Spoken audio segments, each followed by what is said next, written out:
All right, can everybody hear me okay and see my screen? I can hear and see you, or see your Awesome. screen. Awesome. Okay, so hi everybody. I'm Brittany Bianco. I work in the office as one of the PDCs, and then I also work on the sociocultural effects for OEM and for our project. So we're going to do a little bit of an intro to sociocultural effects, or SCE, now. So let's go ahead and get started. Okay, so what is all included in an SCE evaluation?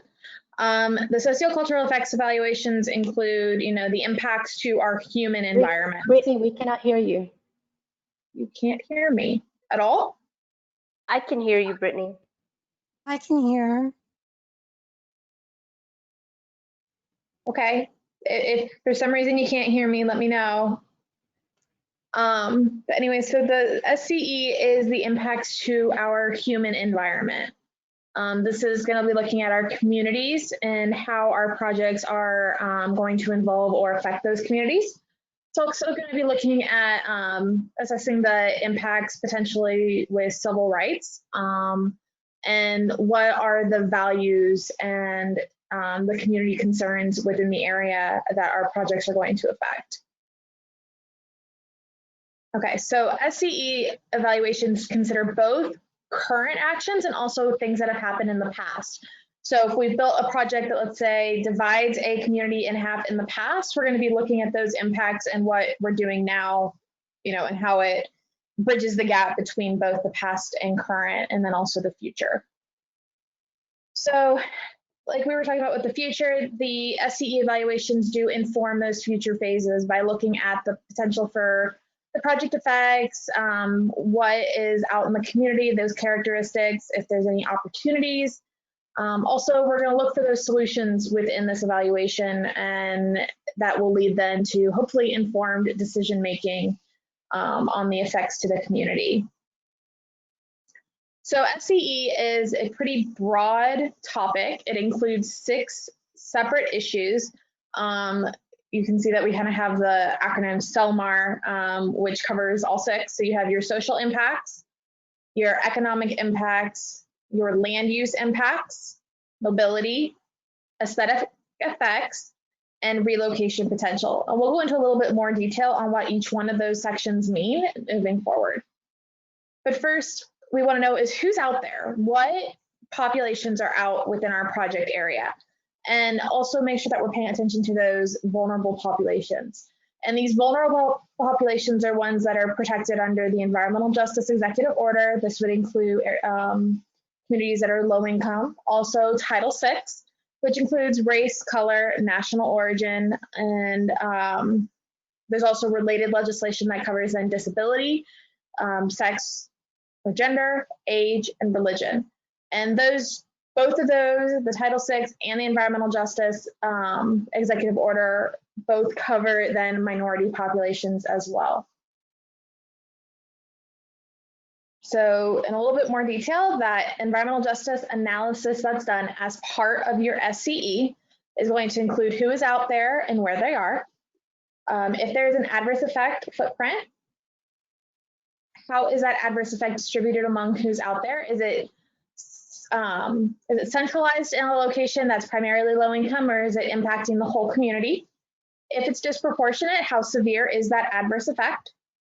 And can these effects be resolved in any way? And then we want to make sure that we're making those conclusions. What are the conclusions from that analysis? So SCE, you can see the 6 different topics we're talking about on the right. And these areas of population, community cohesion, safety and emergency, community goals, and quality of life. It is all interrelated. All of these issues inform one or the other or multiple areas. So that is why these are grouped together in our documents, because the information used to analyze those all are interrelated in some way. So we want to make sure that we're getting the whole picture. We want to look at the community data. We also want to look at information we gain from field reviews. And also, what is the public telling us in our public involvement activities? How can all of this help us figure out what the analysis is and what information is important? So to do that, we have our SCE Evaluation Toolkit. This includes the environmental screening tool, which I believe was touched on this morning with ETDM, the US Census Bureau products that we get, and then also your local government plans, things from municipalities, sorry, can't talk today, and your community outreach plans, things like that are gonna help all involve and inform then our analysis. So let's talk a little bit more about the individual issues. First up is gonna be social. Your social issue is going to cover your population, your community cohesion, the safety and emergency, community goals, and quality of life. And this is going to include a demographic kind of snapshot is what we call it, where it shows us the total population in the area, the race and the ethnicity, the backgrounds, your average age of the community, what kind of education that the people in that community have, whether there's disability status, whether it's an English-speaking community, what languages are spoken if it isn't, or if English is a second language in that community. Your income and poverty levels, whether or not this area relies heavily on transit, so your vehicle availability, and also your housing types and potential value. Is this going to be apartment homes? Is this going to be condos, single family residence, multiple family residence? All of that plays into your social. So your social, so on the left you can see it says social creatures need social environments and quality connections between. So a lot of that has to do with, we have these three individual sections. We're talking about our home, our neighborhood, and then also those gathering places, those community centers, sometimes churches, schools, where is the community gathering to interact with each other? Moving on to economic, this is going to be more of your commerce, your tax bases, your employment, and your social economic generators. Are we impacting somewhere that is heavy with large factories and companies? Are we taking away something that is providing jobs in the area? Are we taking something away that provides a high level of commerce, like an outlet mall that brings in millions of dollars a year based on the number of people who come and visit? It can include all of those different things. So transportation can influence that, not just from maybe taking the property, but also, your transportation costs, business markets, job access. Are we changing the access to a location? Personal travel costs, and then also your quality of the location and the space. Next up is land use. So you'll learn a little bit more about land use and aesthetics later, but to touch on this, you're talking about your landscape character. Is it open space? Is there recreation? Again, is there businesses? Is it housing? What is the growth and development policies and your adopted land use plans? And those adopted land use plans are again going to come in to your community comprehensive plans, the municipalities, again, pretty much anything that has that kind of future planning for an area. So land use changes do occur over time, right? We expand, we build, we tear down. So, are we changing that accessibility? Have our land values changed from, let's say we've done a project in the past, have they changed from then to now?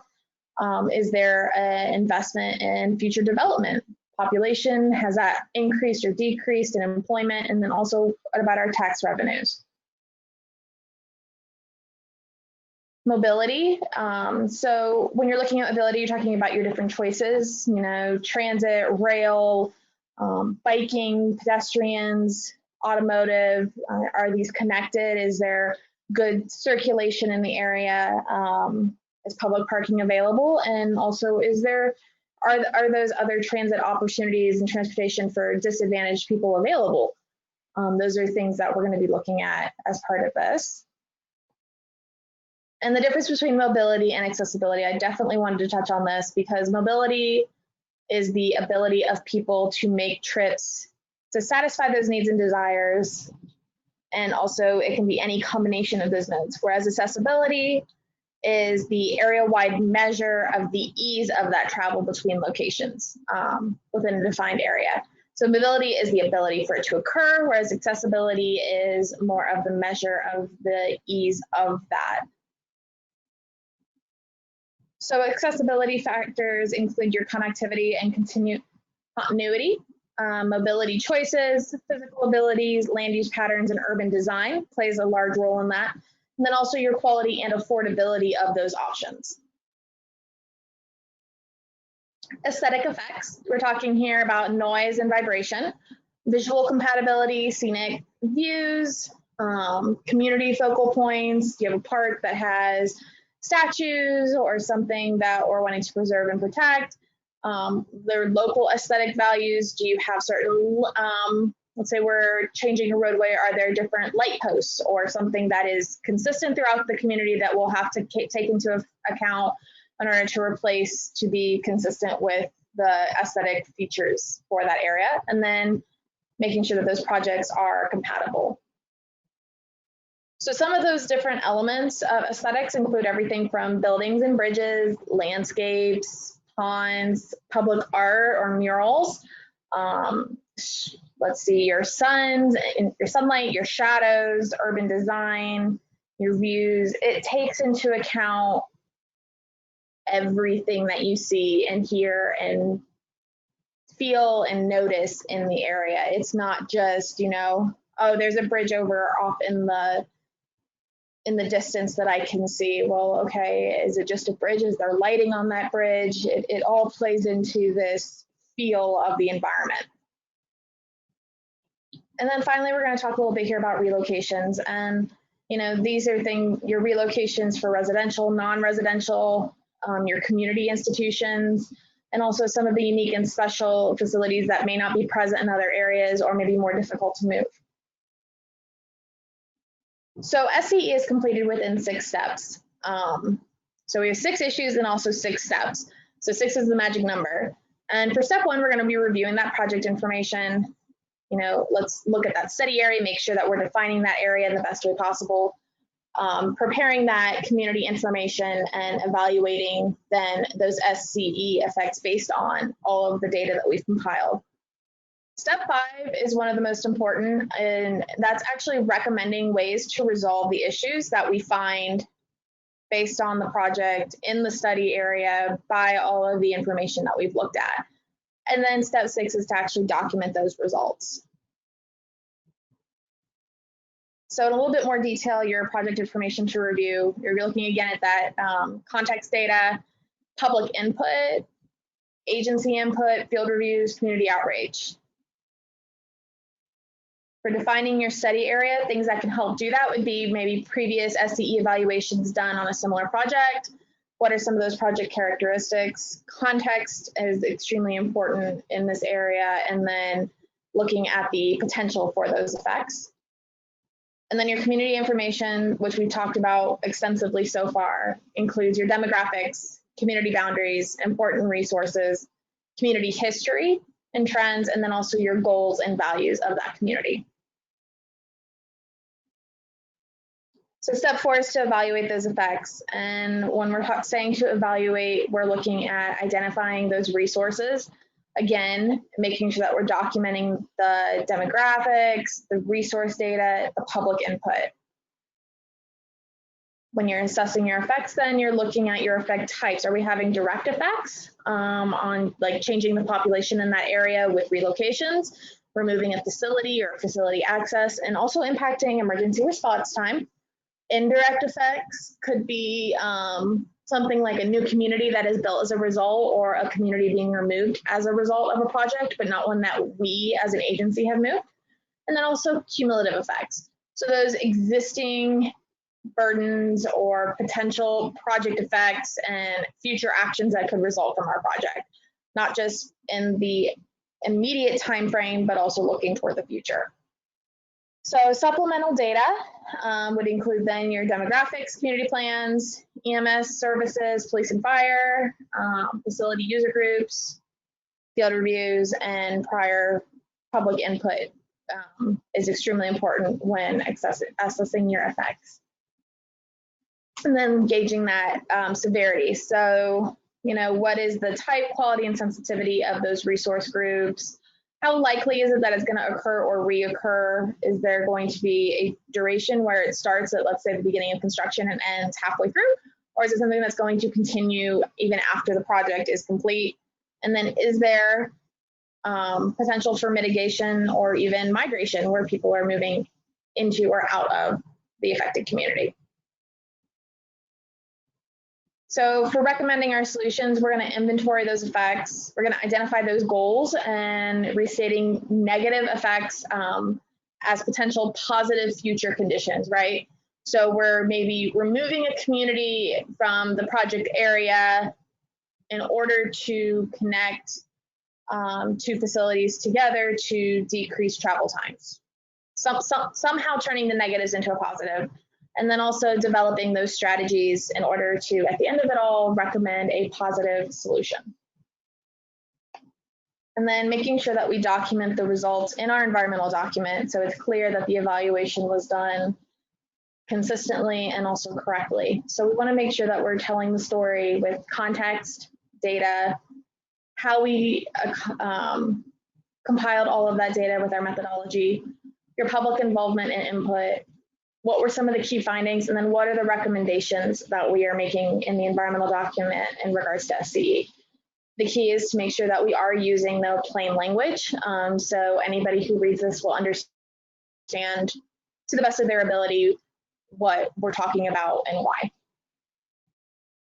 So I know that was essentially a crash course through SCE and very broad overview. We do have the SCE website as a tangent off of our OEM website with additional tools there, as well as the manual chapter, part 2, chapter 4 for SCE analysis. My contact information is on the screen, and I know we finished a few minutes early.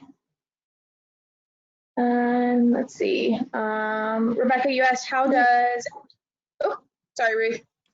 No, it was okay. I was just going to read you the question, but you're reading it yourself. That's perfectly fine. Okay. So you asked, how does any historic feature impact the SCE, like historic arch or other feature?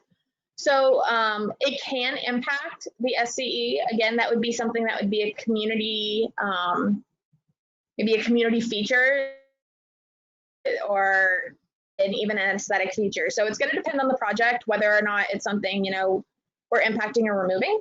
But at the same time, you know, yes, we still have the additional historic analysis that's going to be done as well, but it's all interrelated. And that's what makes SCE so challenging, is that all of those different impact areas are related in so many different ways.